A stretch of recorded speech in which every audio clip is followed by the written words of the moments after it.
जय Hind. Welcome to India तक। इस क्लास में हम आगामी सभी परीक्षाओं के लिए इम्पोर्टेंट ज्योग्राफी के 20 इम्पोर्टेंट क्वेश्चंस का डिस्कशन करेंगे संपूर्ण व्याख्या के साथ। इसलिए पूरा क्लास आप ध्यान से देखिएगा, कोई भी क्वेश्चन स्किप नहीं कीजिएगा। बीपीएससी में और बीएसएससी में ज्योग्राफी से 15 क्वेश्चन पूछे जाते हैं। बीपीएससी में यह 15 मार्क्स का आता है ज्योग्राफी, जबकि बीएसएससी में यह 60 मार्क्स का आता है। इन्हीं परीक्षाओं को ध्यान में रखते हुए इस क्लास को हमने तैयार किया है। तो ये क्लास आपको ये मार्क्स पूरा करने में थोड़ा सा हेल्पफुल होगा, इसलिए पूरा क्लास ध्यान से देखिएगा। चलिए स्टार्ट करते हैं। पहला क्वेश्चन है भारत स्थित है, अर्थात ये क्वेश्चन में पूछ रहा है कि भारत की स्थिति ग्लोब पे कहाँ है। तो भारत 8 डिग्री 4 मिनट उत्तरी अक्षांश से 37 डिग्री 6 मिनट उत्तरी अक्षांश एवं 68 डिग्री 7 मिनट पूर्वी देशांतर से 97 डिग्री 25 मिनट पूर्वी देशांतर के बीच स्थित है। ये आपको यहाँ से अच्छे से समझ में नहीं आएगा। हम आपको पहले मैप पे ले चलते हैं। पहले हम वर्ल्ड मैप देखेंगे, अर्थात ग्लोब देखेंगे, जिसमें हम आपको लैटिट्यूड और लॉन्गिट्यूड अर्थात अक्षांश रेखा तथा देशांतर रेखा को दर्शाएंगे तथा उसके बाद हम वहाँ आपको समझाएंगे कि भारत कहाँ स्थित है। तो आइए हम चलते हैं वर्ल्ड मैप पे। ये अभी स्क्रीन पे वर्ल्ड मैप दिख रहा है। ये जो वर्ल्ड मैप है इसे आप ग्लोब भी मान सकते हैं। तो ध्यान दीजिएगा, इस ग्लोब पे जो बीचों बीच लाइन खींची गई है, इस लाइन को हम 0 डिग्री अक्षांश रेखा कहते हैं। कौन सा? 0 डिग्री अक्षांश रेखा कहते हैं। ठीक है, जो पृथ्वी अर्थात ग्लोब पर जो आपको हॉरिजॉन्टल अर्थात क्षैतिज जो रेखाएं खींची गई है, इसे अक्षांश रेखा या लैटिट्यूड लाइन कहा जाता है। तो पृथ्वी पे हॉरिजॉन्टल अर्थात क्षैतिज खींची गई रेखाओं को आप क्या कहते हैं? इसको हम तो अक्षांश रेखा या लैटिट्यूड लाइन कहते हैं। वहीं अगर बात करें पृथ्वी पर खींची गई उदग्र मतलब कि वर्टिकल खींची गई जो लाइन्स है, इसको क्या कहते हैं? तो इसको देशांतर रेखा कहा जाता है। क्या? देशांतर रेखा कहा जाता है। ध्यान दीजिएगा, जो बीचों बीच खींची गई रेखा है उसे 0 डिग्री देशांतर कहा जाता है। इस 0 डिग्री देशांतर से ही आपका पूरे विश्व का समय लिया जाता है, जबकि ये हमारा जो हॉरिजॉन्टल लाइन है ये अक्षांशीय विस्तार है और यह क्लाइमेट वगैरह को दर्शाता है। चलिए अब इसमें हम ये देख लेते हैं कि 0 डिग्री से जब हम अक्षांश पे 0 डिग्री अक्षांश से हम जब ऊपर की तरफ जाते हैं तो यह कहलाता है उत्तरी गोलार्ध, जबकि 0 डिग्री अक्षांश से हम नीचे जाते हैं तो यह कहलाता है आपका दक्षिणी गोलार्ध। तो ये हो गया उत्तरी गोलार्ध, ये हो गया आपका दक्षिणी गोलार्ध।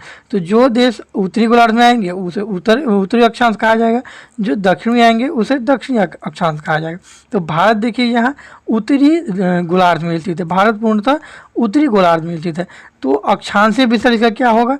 तो भारत का जो अक्षांशीय विस्तार होगा, देखिए ये 0 डिग्री लाइन और इसके ऊपर है मतलब उत्तरी देशांतर में है, तो इसलिए भारत का जो अक्षांशीय विस्तार हो जाएगा वह उत्तर से अर्थात नॉर्थ से नॉर्थ ही रहेगा, जो अक्षांशों के बीच रहेगा।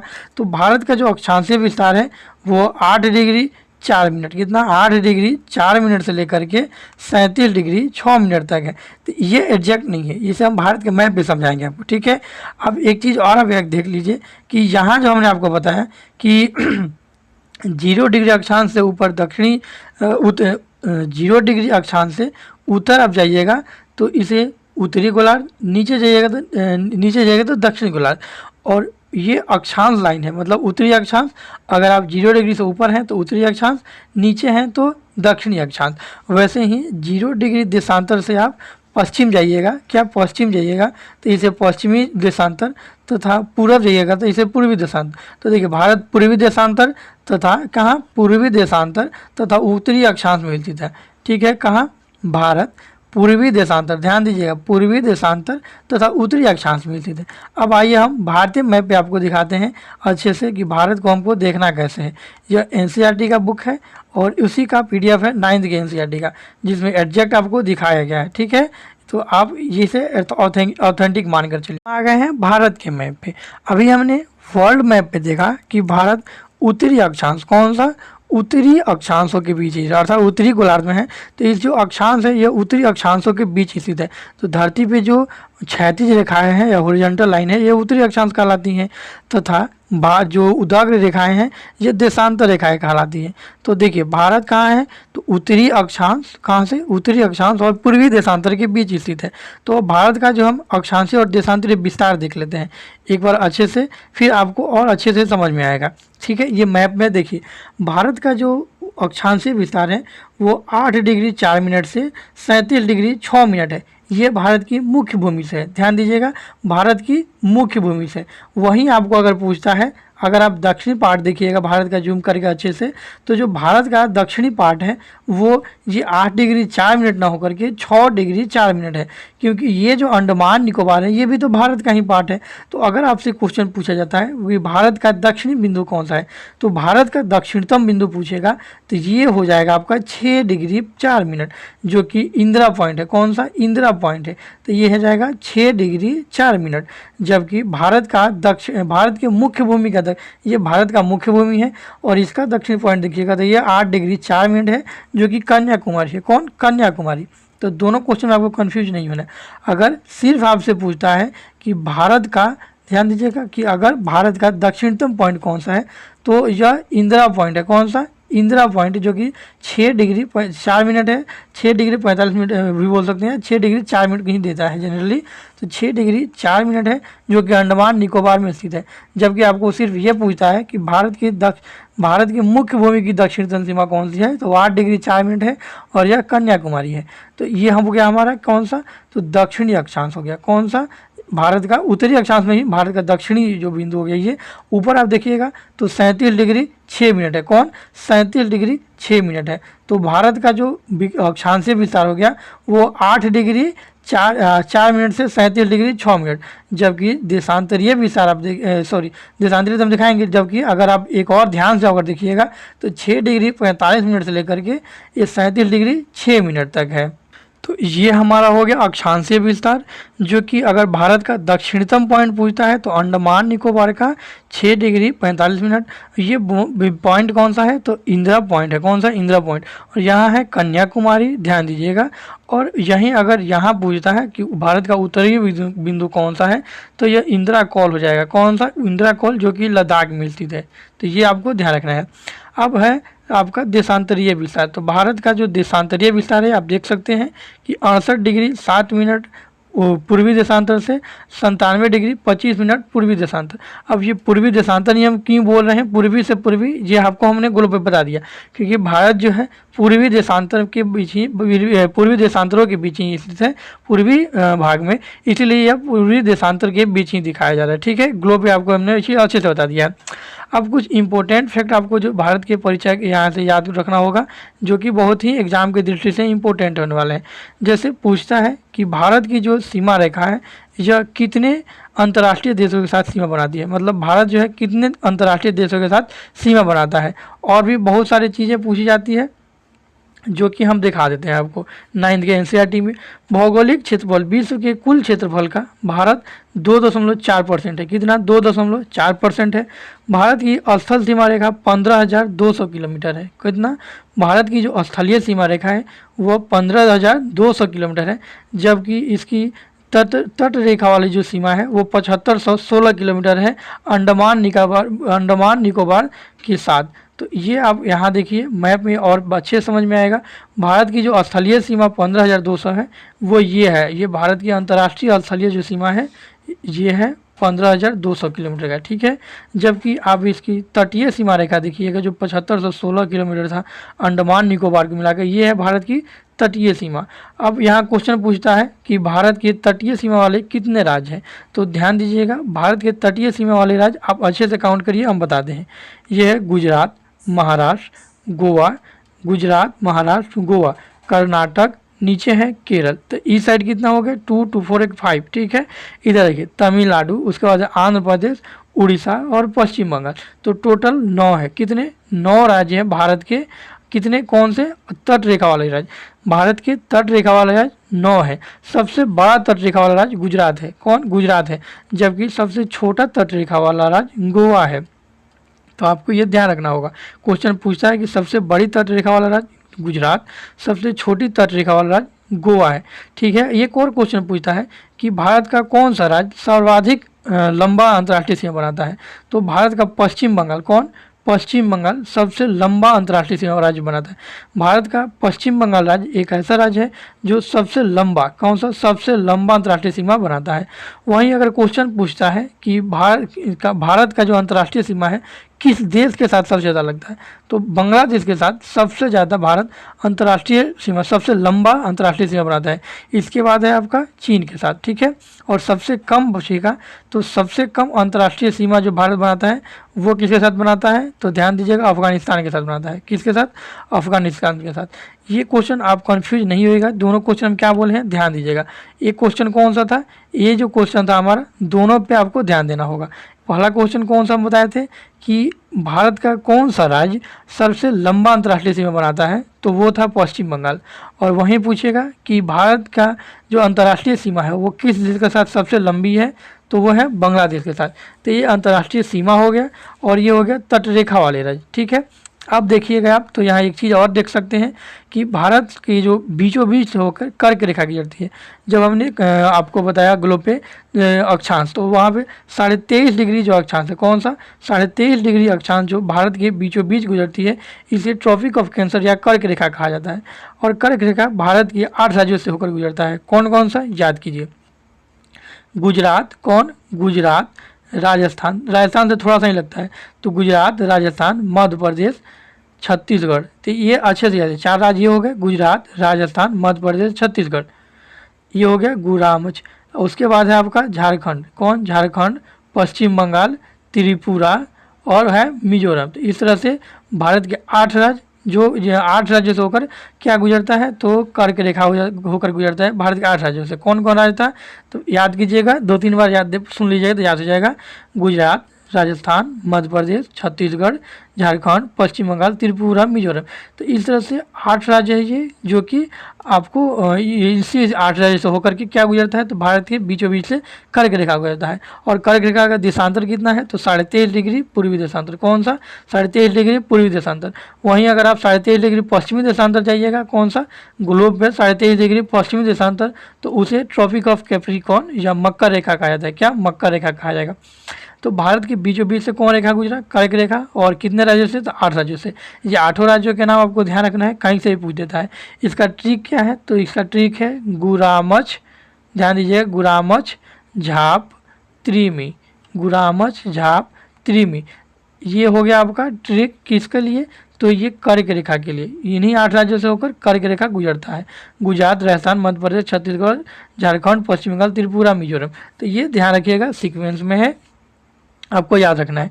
वहीं अगर बात करिए भारत की मानक समय रेखा की, कौन सा, तो भारत की मानक जो समय रेखा है वो 82.5 डिग्री पूर्वी देशांतर। देखिए यहाँ लिखा हुआ है मानक यामयोत्र, मतलब भारत का जो स्टैंडर्ड टाइम है, IST इंडियन स्टैंडर्ड टाइम है, वो 82.5 डिग्री है। ये 5 राज्यों से गुजरता है। कौन सा, 5 राज्यों से गुजरता है, ये ध्यान रखिएगा, उत्तर प्रदेश, मध्य प्रदेश, छत्तीसगढ़, उड़ीसा और आंध्र प्रदेश, उड़ीसा और आंध्र प्रदेश। तो भारत के 5 राज्य से होकर गुजरता है। भारत का मानक समय रेखा जो कि 82.5 डिग्री है। कौन सा, 82.5 डिग्री है। और ये लिए कहाँ से गया है, तो ध्यान दीजिएगा, ये उत्तर प्रदेश के कहीं इलाहाबाद के नैली देता है, लेकिन अब यह मिर्ज़ापुर हो गया है। ध्यान दीजिएगा, इलाहाबाद के मिर्ज़ापुर से लिया गया है। देखिए NCERT के बुक में भी आपको हम दिखा देते हैं कि भारत का जो मानक समय रेखा है वो 82.5 डिग्री है, और यह इलाहाबाद से नहीं बल्कि प्रयागराज से लिया गया है। चलिए हम आपको यहाँ दिखा देते हैं, अच्छे से देख लीजिए। जो भारत का पूर्वी देशांतर 82.5 डिग्री पूर्वी देशांतर रेखा भारत की मानक यामयोत्र रेखा है, जो कि उत्तर प्रदेश के मिर्ज़ापुर से होकर गुजरता है। यह इससे ये भारत के 5 राज्यों से होकर के गुजरता है। तो हम NCERT जो कि ऑथेंटिक है, इसी से आपको सब कुछ कंप्लीट करवाते चल रहे हैं, आप अच्छे से देखिए। अगर हम भारत के क्षेत्रफल की बात करें तो भारत का क्षेत्रफल है 32,87,000, कौन सा, 32,87,263 वर्ग किलोमीटर। ठीक है, ये भारत का क्षेत्रफल है 32,87,263 वर्ग किलोमीटर। ठीक है, अब अगर अभी यहाँ आप अंतर्राष्ट्रीय सीमा, चलिए अब एक और चीज़ देख लेते हैं। भारत का जो विस्तार है, मतलब पूर्वी, देखिए दक्षिण से भारत के पश्चिम से पूर्व जो विस्तार है, तो पश्चिम से पूर्व विस्तार है 2933 किलोमीटर। कौन सा? 2933 किलोमीटर। जबकि भारत का उत्तर से दक्षिण आप विस्तार देखिएगा तो वो है 3214 किलोमीटर। कितना? 3214 किलोमीटर है। तो ये ध्यान रखिएगा क्योंकि क्वेश्चन पूछता है कि दक्षिण से पश्चिम में, दक्षिण से उत्तर में और पश्चिम से पूरब में भारत का विस्तार सबसे ज़्यादा किसका है? तो देखिए भारत का जो यहाँ 2900 है, यहाँ 32 है, मतलब उत्तर से जो दक्षिण विस्तार है भारत का वो ज़्यादा है। ठीक है। अब भारत का अंतर्राष्ट्रीय सीमा अगर आप हम लोग देखें तो हमने ये तो देखा कि बांग्लादेश जो है भारत के साथ, भारत का जो अंतर्राष्ट्रीय सीमा है बांग्लादेश का सबसे लंबा लगता है।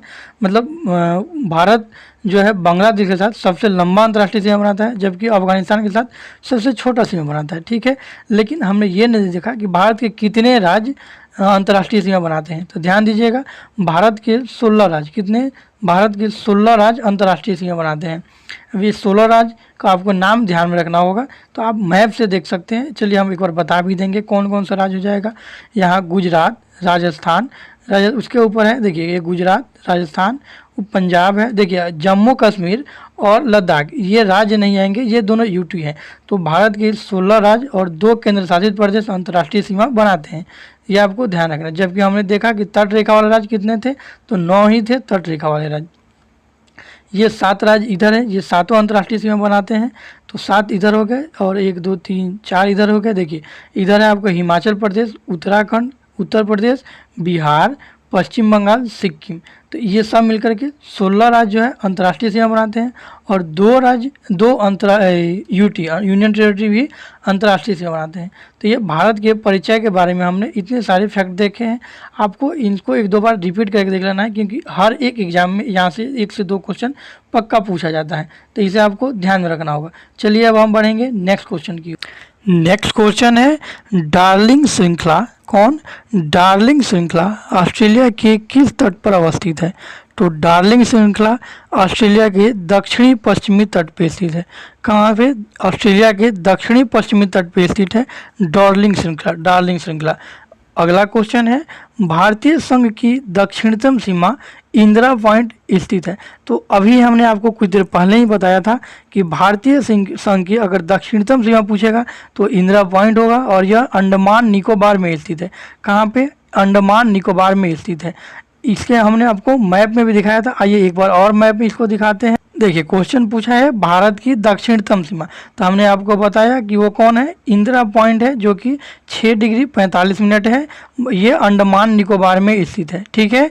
जबकि भारत की मुख्य भूमिका अगर पूछता है तो भारत की मुख्य भूमिका दक्षिणतम पॉइंट कन्याकुमारी है, जिसका अक्षांशीय विस्तार 8 डिग्री 4 मिनट अक्षांश पे है। कहाँ पे? 8 डिग्री 4 मिनट। तो अगर मुख्य भूमिका पूछेगा तो 8 डिग्री 4 मिनट कन्याकुमारी, और दक्षिणतम सिर्फ पूछेगा क्योंकि देखिए यहाँ से अगर आप सीधा लाइन लीजिएगा तो इससे भी और भी दक्षिण में स्थित है ये इंदिरा पॉइंट। तो यही इसलिए आपको दक्षिणतम पॉइंट अगर पूछेगा भारत का तो इंदिरा पॉइंट ही होगा, और यह अंडमान निकोबार में स्थित है। इसका अक्षांश, ये विस्तार अक्षांश 6 डिग्री 4 मिनट है। तो ये आपको ध्यान रखना है। जबकि अगर आपका उत्तरी पॉइंट पूछता है तो यह इंदिरा कॉल हो जाएगा। अगर आपका ये पश्चिमी पॉइंट भारत का पूछता है, कौन सा? पश्चिमी पॉइंट भारत का पूछ देता है तो भारत का पश्चिमी पॉइंट है गुजरात के गुहार माता या गौर माता। कौन सा? गुजरात के गुहार माता। कहीं गुहार माता देता है और कहीं गौर माता देता है, तो दोनों आपको ध्यान रखना है कि गौर माता दे तो भी या गुहार माता तो भी यह गुजरात में स्थित है। भारत का कौन सा पॉइंट है? ये तो पश्चिमी पॉइंट। वहीं अगर भारत का पूर्वी पॉइंट देखिएगा तो भारत का पूर्वी पॉइंट अरुणाचल प्रदेश में स्थित है। कहाँ पे? अरुणाचल प्रदेश में स्थित है, इसे आपको ध्यान रखना है। और जो पूर्वी पॉइंट है भारत का, ये जो पूर्वी पॉइंट है भारत का, ये अरुणाचल प्रदेश के कहाँ स्थित है? तो किबिथु में स्थित है, और इसका विस्तार क्या है? तो 97 डिग्री 25 मिनट पूर्वी देशांतर। ठीक है। तो ध्यान रखना है, ये किबिथु हो गया। पश्चिमी पॉइंट गुहार माता। सबसे उत्तरी पॉइंट कौन सा है? तो इंदिरा कॉल। और सबसे निचला पॉइंट जो है, ये निचला पॉइंट ही कंफ्यूजिंग है और यही हमेशा पूछता है। निचला पॉइंट अगर दक्षिणतम बोलेगा तो इंदिरा पॉइंट, और मुख्य भूमिका दक्षिणतम बोलेगा तो ये हो जाएगा कन्याकुमारी। चलिए हम पढ़ते हैं नेक्स्ट क्वेश्चन की तरफ। नेक्स्ट क्वेश्चन है भारत का, अभी तो हमने ये देख लिया कि दक्षिणतम सीमा कौन सा है भारत का, लेकिन नेक्स्ट क्वेश्चन देखते हैं। भारत का सबसे उत्तरी बिंदु कौन सा है? तो अभी हमने आपको बताया भारत का सबसे उत्तरी बिंदु इंदिरा कॉल है और यह लद्दाख में स्थित है। कहाँ? लद्दाख में। तो ये आपको ध्यान रखना है। और यह उत्तरी जो बिंदु है इसका जो देशांतर है वो कौन सा है? तो 37 डिग्री 6 मिनट। कौन सा? 37 डिग्री 6 मिनट है। तो इसे आपको ध्यान रखना है। भारत का जो उत्तरी पॉइंट है इंदिरा कॉल है, इसका देशांतर जो है 37 डिग्री 6 मिनट है और यह लद्दाख में स्थित है। ठीक है, चलिए बढ़ते हैं अगले क्वेश्चन की तरफ। अगला क्वेश्चन है भारत की सर्वाधिक लंबी अंतर्राष्ट्रीय सीमा। भारत की सर्वाधिक लंबी अंतर्राष्ट्रीय सीमा किस देश के साथ लगता है? तो भारत की सर्वाधिक लंबी अंतर्राष्ट्रीय सीमा हमने आपको दिखाया कि बांग्लादेश के साथ लगता है। जबकि क्वेश्चन थोड़ा सा चेंज कर दे कि भारत का कौन सा राज्य सबसे लंबी अंतर्राष्ट्रीय सीमा बनाता है। अगर क्वेश्चन चेंज कर देता है तो वो हो जाएगा पश्चिम बंगाल। कौन सा? पश्चिम बंगाल। क्वेश्चन ध्यान से रखिएगा, ये क्वेश्चन अच्छा से अच्छा है, पूछ सकता है। क्वेश्चन में देखिए डिफरेंस क्या है कि सर्वाधिक लंबी अंतर्राष्ट्रीय सीमा किस देश के साथ बनाते हैं हम लोग? तो बांग्लादेश के साथ। कितना? किसके साथ? बांग्लादेश के साथ। अगर वही क्वेश्चन चेंज करके पूछता है कि सर्वाधिक लंबी अंतर्राष्ट्रीय सीमा भारत का कौन सा राज्य बनाता है, तो ध्यान दीजिएगा वो पश्चिम बंगाल बनाता है। ठीक है, चलिए अब हम बढ़ेंगे नेक्स्ट क्वेश्चन की तरफ।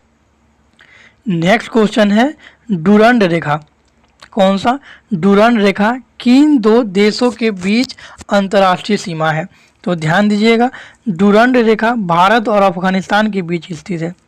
अब आप कहिएगा भारत अफगानिस्तान के बीच कैसे? तो जो ऊपर का हमारा लद्दाख वाला जो क्षेत्र है यह अभी जो पीओके भारत का है, इसी से लगता है। कौन सा? भारत का अफगानिस्तान के साथ सीमा। यह सबसे छोटी अफगानिस्तान के साथ जो सीमा है, अंतर्राष्ट्रीय जो सीमा है भारत का, वो अफगानिस्तान के साथ ही लगता है। ठीक है, और यहाँ से आप देखिएगा कि जो अफगानिस्तान की सीमा है यह सबसे छोटी लगती है और ये जो लाइन है ये डुरंड रेखा के नाम से जाना जाता है। जबकि अन्य रेखा को आपको हम मैप पे दिखाते हैं। देखिए जो डुरंड रेखा था ये यहाँ लद्दाख से थोड़ा सा, अफगानिस्तान का जो ये सीमा है लद्दाख के साथ यहाँ से थोड़ा सा लगता है। तो ये यहाँ पे जो लाइन है वो कौन सा है? तो डुरंड रेखा है। कौन सा रेखा है? डुरंड रेखा है। जबकि भारत और पाकिस्तान के बीच इधर जो रेखा है वो कौन सा रेखा है? तो वो रेड क्लिफ रेखा है। कौन सा? रेड क्लिफ रेखा है।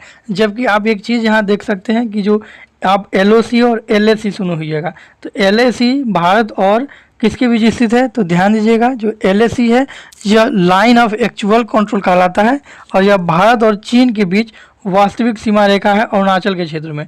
कहाँ? अरुणाचल के क्षेत्र में। जबकि इस साइड में थोड़ा सा जो है उसे मैकमोहन रेखा के नाम से भी जाना जाता है। किसका? मैकमोहन रेखा के नाम से जाता है और यह रेखा भारत और चीन के बीच स्थित है। तो मैकमोहन पूछेगा तो भारत और चीन के बीच, डुरंड पूछेगा तो भारत और अफगानिस्तान के बीच, रेड क्लिफ पूछेगा तो भारत और पाकिस्तान के बीच, LOC पूछेगा लाइन ऑफ कंट्रोल तो यह भारत और पाकिस्तान के बीच स्थित है। जबकि LAC पूछेगा, LAC तो यह भारत और चीन के बीच स्थित है। तो ये सभी रेखा आपको ध्यान रखना है। कौन कौन सा? LOC, LAC, मैकमोहन और फिर रेड क्लिफ हो गया, डुरंड हो गया। तो ये भारत की अंतर्राष्ट्रीय सीमा रेखाएं हैं जो कि इसके स्पेशल नाम से जाना जाता है। इसे आपको ध्यान रखना है। चलिए हम बढ़ेंगे अगले क्वेश्चन की तरफ। चलिए नेक्स्ट जो क्वेश्चन है उसे आपको हमने बता भी दिया। डुरंड रेखा भी हमने आपको बताया कि भारत और अफगानिस्तान के बीच, भारत और चीन के बीच मैकमोहन रेखा और LAC भी है। तो इसे भी आपको ध्यान रखना है कि LAC और मैकमोहन रेखा ये दोनों भारत और चीन के बीच स्थित है। चलिए अगला है रेड क्लिफ रेखा। ये भी हमने आपको बता दिया कि भारत और पाकिस्तान के बीच जो अंतर्राष्ट्रीय सीमा रेखा है उसे रेड क्लिफ रेखा के नाम से जाना जाता है। तो भारत और पाकिस्तान के बीच कौन सी अंतर्राष्ट्रीय सीमा रेखा है? तो वो रेड क्लिफ रेखा है। कौन सा? रेड क्लिफ रेखा है। इसे आपको ध्यान रखना है। अगला क्वेश्चन इंपॉर्टेंट है, इसे आपको थोड़ा सा ध्यान दीजिएगा। ये क्वेश्चन पूछा है कि आकार के हिसाब से सौरमंडल का सबसे बड़ा ग्रह कौन सा है? तो आकार के हिसाब से सौरमंडल का सबसे जो बड़ा ग्रह है वो बृहस्पति है। कौन सा है? बृहस्पति है। और सबसे जो छोटा है वो बुध है। सबसे छोटा जो ग्रह है वो बुध है। सबसे कम घनत्व वाला ग्रह पूछता है। चलिए ये कमेंट करके बताइएगा सबसे कम घनत्व वाला कौन सा है। ठीक है, सूर्य से दूरी बढ़ते अनुसार, सूर्य से ध्यान दीजिएगा जो हमारा सूर्य है इससे दूरी पर बढ़ते आधार पे सबसे पहले कौन सा है? तो बुध है। कौन सा है? बुध है। और सबसे अंतिम में कौन सा है? तो अरुण वरुण है। कौन सा? वरुण सबसे अंतिम है। पहले प्लूटो था जिसे 2006 में ग्रह की सूची से हटा दिया गया था। किसको? प्लूटो को। ठीक है, वर्तमान में कौन है? वरुण है। ठीक है, ये आपको ध्यान रखना है। सबसे बड़ा हो गया, सबसे छोटा हो गया, सबसे दूर का हो गया, मतलब सूर्य के आधार पर सबसे दूर का हो गया, और पृथ्वी से भी सबसे दूर का यही वरुण ही होगा। ठीक है, अगर इस तरह से देखिएगा, अगर जीवन के आधार पर तो भारत सबसे जो एक ग्रह है जिस पर जीवन है वो पृथ्वी है। और ये आपको पृथ्वी से ही ज़्यादा क्वेश्चन पूछता है। पृथ्वी का उपग्रह आपको चंद्रमा है, पता ही है। पृथ्वी जो है अपने अक्ष पे एक बार 24 घंटे और 6 मिनट में घूम जाता है। कितना? 24 घंटे 6 मिनट में। तो ये हो गया। और अगर आप देखिएगा कि पूरा एक चक्कर सूर्य का कितने दिन में लगाता है पृथ्वी, तो 365 दिन 6 घंटे में। ठीक है, तो ये कुछ इंपॉर्टेंट फैक्ट है इस क्वेश्चन से रिलेटेड जो आपको ध्यान रखना है। चलिए हम बढ़ते हैं अगले क्वेश्चन की तरफ। अगला क्वेश्चन है, पृथ्वी पर समुद्र तल से सबसे गहराई वाला स्थान कौन सा है? पृथ्वी पर समुद्र तल, जैसे कि समुद्र जो तल है ना पृथ्वी पर, सभी ऊंचाई वहीं से मापी जाती है समुद्र तल से, क्योंकि समुद्र तल इक्वल है, मतलब सभी जगह एक ही तल इक्वल तल है। ठीक है, तो पृथ्वी पर समुद्र तल से सबसे गहराई वाला स्थान पूछ रहा है। तो सबसे जो गहरा स्थान है वो कौन सा है? तो वह है मरियाना ट्रेंच। कौन सा? Mariana trench. जब ये सबसे ऊंचाई वाला स्थान अगर आप बोल देगा तो ये कौन सा हो जाएगा? माउंटेन है जिसका नाम क्या है? यह है एवरेस्ट। सबसे ऊंचा पर्वत यही है, इसलिए सबसे ऊंचा स्थान भी यही होगा पृथ्वी का। जबकि अगर सबसे नीचा स्थान पूछेगा तो मरियाना ट्रेंच या मरियाना की खाई है। तो ये क्वेश्चन हो गया ज्योग्राफी से। आइए पर्यावरण और जैव विविधता से भी क्वेश्चन हम देख लेते हैं। चलिए अगला क्वेश्चन है, भारत में स्थापित होने वाला पहला राष्ट्रीय उद्यान है कौन सा? तो जिम कॉर्बेट नेशनल उद्यान। कौन सा? भारत में स्थापित होने वाला पहला राष्ट्रीय उद्यान था जिम कॉर्बेट राष्ट्रीय उद्यान, जिसका नाम बदल के रामगंगा नेशनल पार्क कर दिया गया। कौन सा? रामगंगा नेशनल पार्क या राष्ट्रीय उद्यान कर दिया गया। तो ये ध्यान रखिएगा, ये इसी साल किया गया है 2021-22 में। तो आपको क्या करना है, ये ध्यान रखना है, करेंट के लिए भी इंपॉर्टेंट क्वेश्चन है। तो भारत में स्थापित होने वाला पहला राष्ट्रीय उद्यान जिम कॉर्बेट राष्ट्रीय उद्यान है, जिसकी स्थापना 1935 में हुई थी, और ये इसका नाम बदल के रामगंगा राष्ट्रीय उद्यान कर दिया गया है। अगला क्वेश्चन है, ओजोन परत ओजोन बायोस्फीयर को बचाती है। तो मतलब ओजोन जो परत है ये पृथ्वी को किससे बचाता है? तो ओजोन परत पृथ्वी को अल्ट्रा वायलेट किरणों से बचाता है। किससे? अल्ट्रा वायलेट किरणों से बचाता है। एक और क्वेश्चन पूछता है कि ओजोन का क्षरण किन गैसों से होता है? तो ओजोन का सर्वाधिक क्षरण CFC गैसों से होता है। कौन सा? क्लोरोफ्लोरोकार्बन। क्लोरोफ्लोरोकार्बन से ओजोन का सबसे ज़्यादा क्षरण होता है। और ओजोन रक्षा किससे करता है? तो सूर्य से आने वाली अल्ट्रावायलेट किरणों को सोख करके ओजोन पृथ्वी की रक्षा करता है। बढ़ेंगे अगले क्वेश्चन की तरफ। अगला क्वेश्चन है, जैव विविधता का अर्थ है, अर्थात मतलब कि जैव विविधता का अर्थ क्या है? एक निर्धारित क्षेत्र में विभिन्न प्रकार के पादप एवं जंतुओं को मिलाकर के बने क्षेत्र को जैव विविधता कहा जाता है। अगला क्वेश्चन है, इकोलॉजी अर्थात पारिस्थितिकी शब्द का सर्वप्रथम प्रयोग किसने किया था? तो इकोलॉजी या पारिस्थितिकी शब्द का सबसे प्रथम प्रयोग टांसले ने किया था। किसने? टांसले ने। अगला क्वेश्चन है, ग्रीन क्लाइमेट फंड बनाया गया है, अर्थात ग्रीन क्लाइमेट फंड किस लिए बनाया गया है? तो ग्रीन क्लाइमेट फंड जलवायु परिवर्तन से सर्वाधिक प्रभावित होने वाले देशों की सहायता के लिए बनाया गया है। जलवायु परिवर्तन के कारण सर्वाधिक प्रभावित होने वाले जो देश हैं उनके लिए बनाया गया है ग्रीन क्लाइमेट फंड। ये क्वेश्चन इंपॉर्टेंट है, ध्यान रखिएगा, पूछ सकता है। अगला क्वेश्चन है, पहाड़ों पर कम नमी व जल होता है फिर भी यहाँ मरुद्भिद क्यों होते हैं? तो पहाड़ों पर बहुत कम नमी एवं जल होता है फिर भी यहाँ मरुद्भिद पाए जाते हैं, क्योंकि ढलानों के कारण पानी बह जाता है और पौधों द्वारा उपयोग में नहीं ला जा पाया था, इसलिए इसमें भी क्या होते हैं? मरुद्भिद होते हैं। अगला क्वेश्चन चलिए देखते हैं। अगला क्वेश्चन है, वन्य प्राणियों के विलुप्तीकरण का क्या कारण है? तो वन्य प्राणियों के विलुप्तीकरण का कारण है प्राकृतिक आवासों का नष्ट होना, जैसे कि जंगलों की लगातार कटाई होना, वन्य प्राणियों का अवैध वाणिज्यिक व्यापार, उनके जैसे वन्य प्राणियों को मार करके उनके खाल बेचे जाते हैं, उनका मांस बेचा जाता है, साथ ही साथ उनके सींग वगैरह भी आभूषण में उपयोग किए जाते हैं। जनसंख्या की तीव्र वृद्धि, ये सभी कारण है कि इसमें वन्य प्राणियों के विलुप्त होने का। तो क्वेश्चन दे देगा और चारों ऑप्शन दे देगा कि इनमें से वन्य प्राणियों के विलुप्त होने का कौन सा कारण है या कौन सा कारण नहीं है। अगर ई ऑप्शन दे देगा तो कौन सा कारण नहीं है। तो ध्यान दीजिएगा, इसमें सभी कारण है। वन्य प्राणियों के प्राकृतिक आवास का नष्ट होना अर्थात जंगलों की कटाई, वन्य प्राणियों का अवैध वाणिज्यिक व्यापार, जनसंख्या की तीव्र वृद्धि। तो ये सभी क्या है, वन्य प्राणियों के विलुप्त होने का कारण है। अगला क्वेश्चन है, चलिए इसमें एक दो चीज़ और आप ऐड कर सकते हैं कि इसमें जैसे कि इन्वायरमेंट का जो टेम्परेचर बढ़ जाना है। अभी वर्तमान में देखिएगा तो पूरा विश्व जो है हीट वेव से झेल रहा है। कई जगह पे इतना गर्मी पड़ा है कि अभी तक इतना गर्मी कभी पड़ा ही नहीं था इस धरती पे, इतना गर्मी पड़ा है। तो ये सभी मिल करके क्या करते हैं, वन्य प्राणियों के विलुप्त का कारण बनते हैं। अगला क्वेश्चन है, पारिस्थितिकी तंत्र के पादपों व प्राणियों के पारस्परिक संबंधों का आधार क्या है। तो ध्यान दीजिएगा, पारिस्थितिकी तंत्र के पादपों व प्राणियों का पारस्परिक संबंध जो है वह पोषण से है, क्योंकि सभी पोषण के लिए एक दूसरे पर निर्भर है। जैसे कि आप पारिस्थितिकी तंत्र में देखिएगा तो पेड़ पौधों पर प्राथमिक उपभोक्ता निर्भर है, वैसे ही पेड़ पौधों को प्राथमिक उपभोक्ता कहेंगे, वैसे ही जो पेड़ पौधे पे निर्भर है उसे द्वितीयक उपभोक्ता कहा जाता है। और जो इन दोनों पे निर्भर बोल सकते हैं या जो सबसे बड़े मांसाहारी होते हैं उन्हें तृतीयक उपभोक्ता कहा जाता है। और ये जो पोषण स्तर है यह त्रिभुजाकार होता है और इसका जो है पिरामिड के जैसा शेप होता है। ठीक है, सबसे नीचे, बीच में और सबसे ऊपर इस तरह से बनाया जाता है पोषण संबंध। ठीक है, तो ये आपको ध्यान में रखना होगा। चलिए अगला क्वेश्चन देखते हैं। अगला क्वेश्चन है, मोल्लेम राष्ट्रीय उद्यान कहाँ स्थित है। तो मोल्लेम राष्ट्रीय उद्यान गोवा में स्थित है। अगला क्वेश्चन है, मरुस्थली भवन, क्या मरुस्थली भवन अर्थात डेजर्टिफिकेशन किससे होता है। तो मरुस्थलीकरण यहाँ होगा, डेजर्टिफिकेशन। बहुत उच्च तापमान एवं कम वर्षा के कारण ही मरुस्थलीकरण होता है। ये मरुस्थली भवन नहीं होगा, मरुस्थलीकरण होगा। इसमें करण, भवन हटा करके करण जोड़ देना है आपको।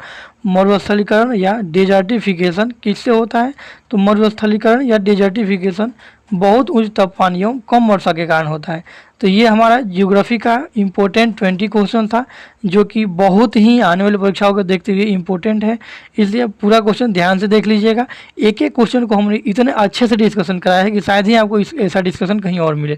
तो आप अगर आपको वीडियो पसंद आया है तो उस चैनल को सब्सक्राइब कर लीजिएगा, साथ ही दोस्तों में शेयर कर दीजिएगा। और कोई आप अगर कोई डाउट है तो आप हमें कमेंट करके पूछ सकते हैं, तो आपको बहुत जल्द ही आपका रिप्लाई दिया जाएगा कि आपका डाउट क्या है और उसको क्लियर किया जाएगा।